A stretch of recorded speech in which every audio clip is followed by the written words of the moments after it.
शुरू सभापति महोदय, वित्त मंत्री महोदय ने जो बजट सदन के सामने प्रस्तुत किया है वह बहुत ही बुद्धिमानी के साथ तैयार किया हुआ बजट है।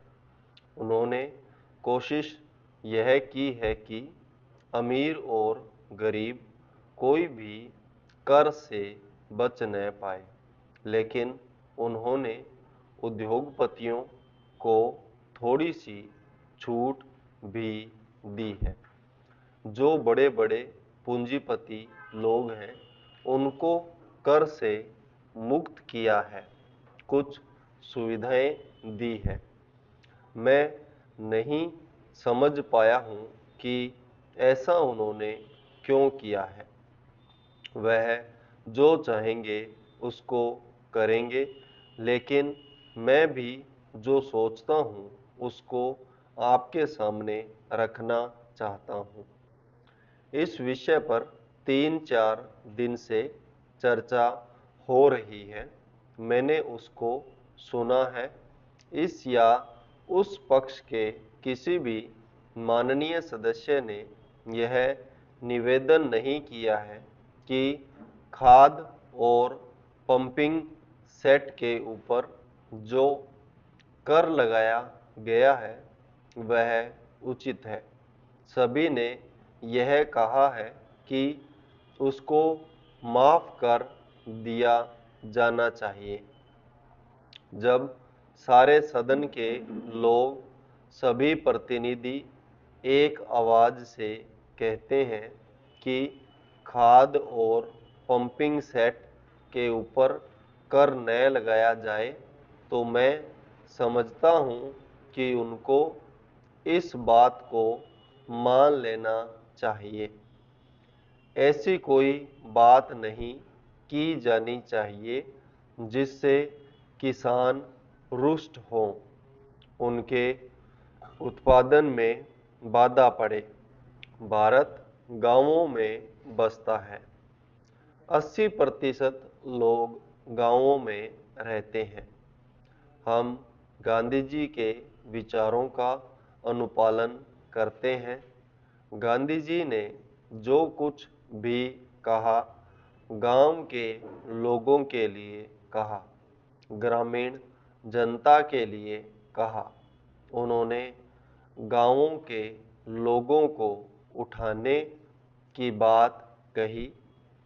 कोलकाता, चेन्नई, मुंबई, दिल्ली आदि शहरों के रहने वाले लोगों की ही उन्नति हो और गांवों में रहने वालों की न हो, ऐसा उन्होंने कभी नहीं कहा।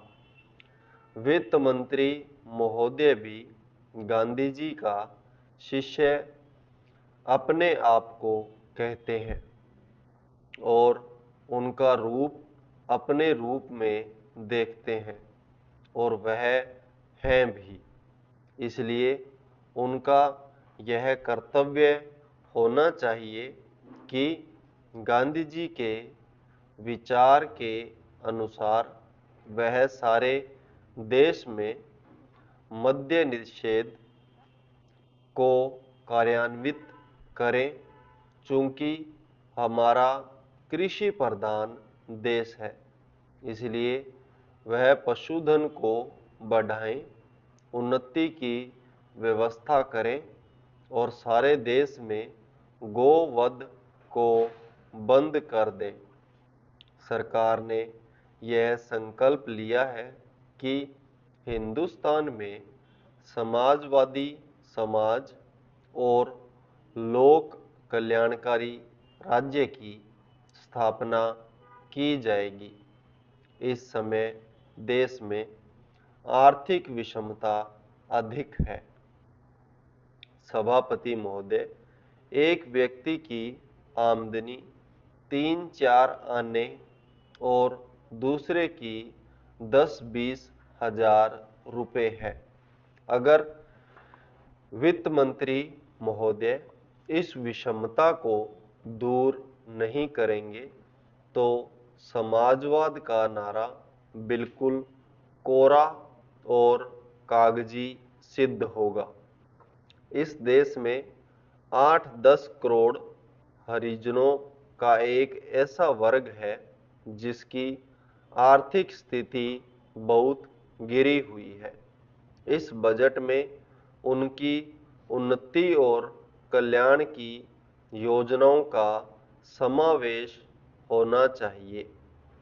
वित्त मंत्री ने 1500 करोड़ रुपए के जो कर लगाए हैं उनसे देश के आम आदमियों की हालत खराब हो गई है। मुझे इस बात की बड़ी प्रसन्नता है कि योजना के अंतर्गत देश में विकास कार्य हो रहा है और अब हम इस दिशा में जो कुछ कर पाए हैं वह प्रशंसनीय है।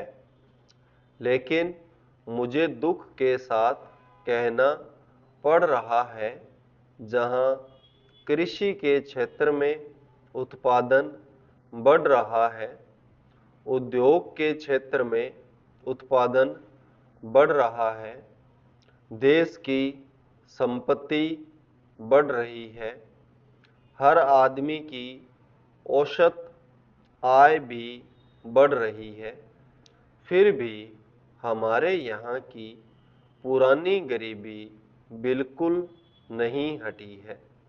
मैं समझता हूँ कि यह इस सदन के लिए और सरकार के लिए विचार करने का विषय है कि क्या कारण है कि जब हम 55 वर्ष से अपने देश की गाढ़ी कमाई का रुपया और दूसरे देशों से कर्ज लेकर बड़ी बड़ी रकमें देश के विकास के लिए खर्च कर रहे हैं और देश में धन भी पैदा हो रहा है, तब भी देश में जो लोग गरीब हैं उनकी गरीबी दूर नहीं हो पा रही है।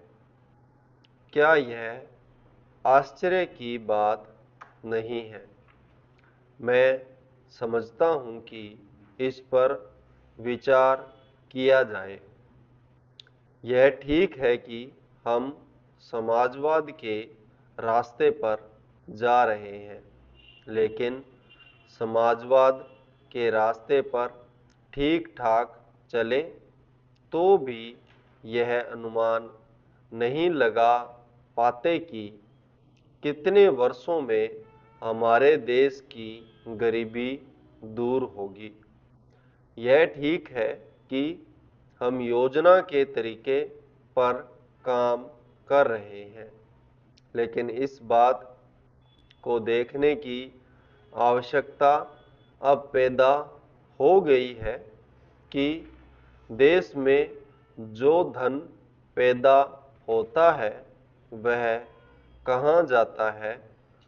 इतनी प्रगति होने पर भी हम देखते हैं कि गरीबी दूर नहीं हो पा रही है।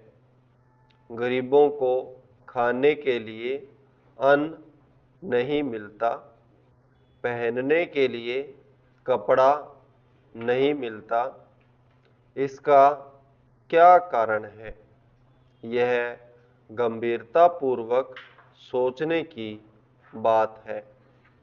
यह समस्या समाजवाद का प्रस्ताव पास करने से ही हल नहीं होगी। संपूर्ण विराम।